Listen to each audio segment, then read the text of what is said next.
upaya Manchester United untuk memenangkan semifinal Liga Eropa mungkin mendapat dorongan besar. Lawan mereka di semifinal, Athletic Club mengonfirmasi bahwa pemain sayap bintang Nico Williams mengalami cedera. Pemain sayap tersebut, target transfer utama bagi klub elit Liga Premier musim panas ini, tidak melakukan perjalanan untuk menghadapi Real Madrid pada hari Minggu karena cedera pangkal paha. Athletic menolak untuk memberikan tanggal pemulihan yang potensial. Leg pertama United melawan Athletic akan berlangsung pada tanggal 1 Mei, sebelum tim Bask tersebut bertolak ke Old Trafford untuk pertandingan kedua 7 hari kemudian, memberi Williams waktu sekitar 2 minggu untuk pulih jika ia ingin bermain dalam pertandingan tersebut. Amorim mengistirahatkan Diogo Dalot, bek sayap kanan yang kemungkinan akan menghadapi Williams selama kekalahan dari Wolves, di mana gelandang andalan Bruno Fernandes juga duduk di bangku cadangan untuk menjaga kebugarannya. Dengan tidak adanya target bermain di Liga Primer saat ini di musim yang sangat mengecewakan, fokus sekarang hanya pada memenangkan Liga Eropa dan mengamankan tempat di Liga Champions musim depan sebagai hasilnya. Berhasil mencapai kompetisi teratas Eropa bisa menjadi hal yang besar bagi United, yang telah mulai merencanakan rencana transfer mereka jika mereka berhasil mencapai Liga Champions.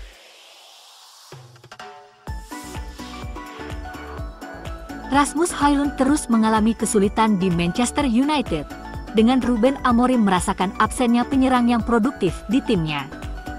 The Reds sangat membutuhkan penyerang baru musim panas ini, dengan statistik Højlund yang terus menimbulkan kekhawatiran di MU.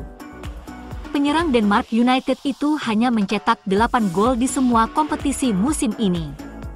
Secara total, dia hanya mencetak 24 gol dalam 84 penampilan, sejak menuntaskan kepindahan senilai 72 juta pound ke United dari Atalanta pada Agustus 2023. Pemain internasional Denmark itu tidak sepenuhnya bisa disalahkan, karena kurangnya kreativitas dalam tim Amorim yang membatasi peluang Højlund untuk mencetak gol.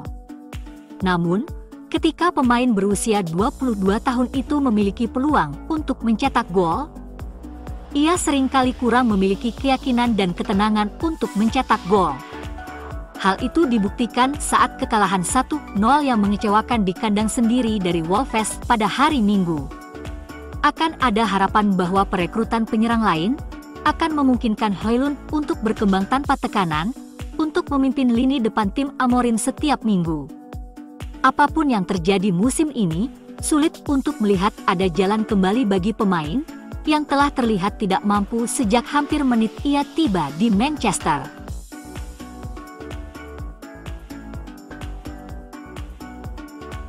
Melawan Wolverhampton, sementara Harry Amos masuk dalam starting 11 untuk kedua kalinya, bek tengah Tyler Fredriksson melakoni debut seniornya di United. Amorim mengakui bahwa para pemain muda ini pantas mendapatkan hasil yang lebih baik setelah tampil impresif. Menurutnya mereka bermain sangat baik. Namun MU gagal mencetak gol, jadi anak-anak muda itu tidak memiliki kenangan yang lebih baik. Fredriksson bermain sebagai bek tengah kiri saat Lisandro Martinez dan Aiden Heaven absen.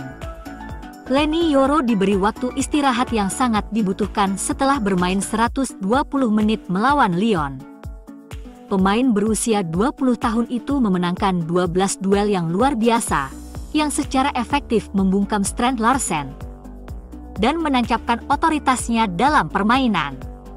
Ia menyelesaikan 100% umpan panjangnya dan memiliki akurasi umpan keseluruhan sebesar 93%, menunjukkan kepercayaan diri yang jarang terlihat pada seorang debutan. Penampilannya dapat memaksa Amorim untuk menggunakan bek tengah secara teratur di Liga Utama Inggris selama sisa musim. Sedangkan, Amos sekali lagi membuktikan potensinya dengan penampilan yang tenang dan energik di posisi bek sayap kiri. Penampilannya yang percaya diri memperjelas bahwa mantan manajer Erik ten Hag mungkin telah melakukan kesalahan dengan tidak memberinya kesempatan bermain di tim utama lebih awal. Pemain berusia 18 tahun itu menyelesaikan 4 umpan progresif ke sepertiga akhir dan memenangkan 9 duel, seringkali mendorong Wolves kembali dengan serangannya yang berani. Ia melepaskan 3 umpan silang berbahaya, memohon sentuhan striker, tetapi tidak ada penyerang United yang membaca umpan tepat waktu. Dengan kaki kiri yang lincah dan naluri menyerang yang tajam, Amas tampaknya ditakdirkan untuk mengumpulkan assist, asalkan United menemukan striker yang dapat menguasai kotak penalti.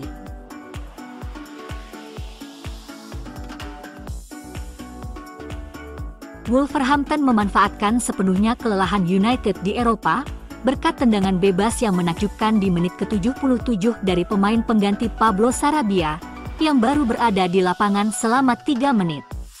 Bagi tim Vitor Pereira, ini adalah kemenangan Liga kelima berturut-turut, rekor terbaik mereka sejak 1970, dan memastikan mereka menyelesaikan 2 kemenangan Liga pertama atas United sejak 1980.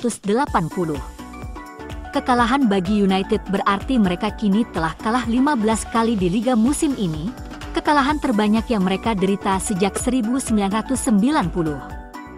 Dan bukti lebih lanjut tentang skala tugas yang dihadapi bos Ruben Amorim.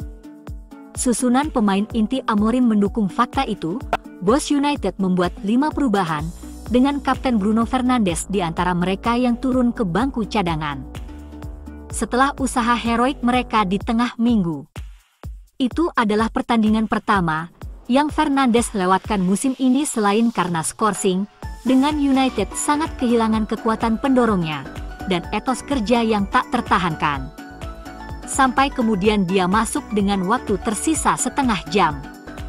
Pemilihan tim Amorim menggarisbawahi fakta bahwa Liga Eropa adalah prioritas United musim ini, sama seperti di bawah Jose Mourinho pada tahun 2017, ketika mereka mengangkat trofi untuk merebut tempat Liga Champions. 8 tahun kemudian dan Amorim menemukan dirinya dalam posisi yang sama, dengan rekan senegaranya dari Portugal Mourinho, dengan tim Unitednya 3 pertandingan lagi untuk mengangkat trofi. Dan dengan tiket senilai 100 juta pound ke Liga Champions. Dengan latar belakang itu, 5 pertandingan Liga United yang tersisa, jangan harap MU menang. Versus Bournemouth, Brentford, West Ham, Chelsea, dan Aston Villa, tidak ada lagi yang bisa diharapkan. Kemenangan Wolves memastikan tim Serigala dan MU lolos dari degradasi karena Ipswich digebuk Arsenal 4-0.